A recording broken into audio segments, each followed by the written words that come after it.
Hello everyone, welcome to my channel. In this video, let's talk about the fraction and whole number.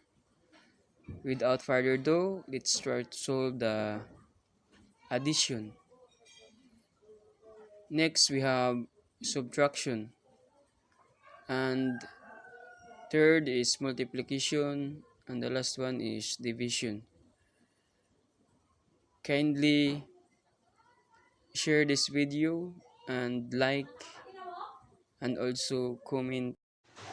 Okay, let's start.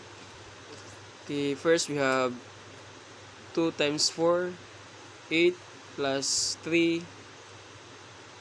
11. Copy 4, so therefore 11 over 4. Next we have 3 times 4, 12 plus 1.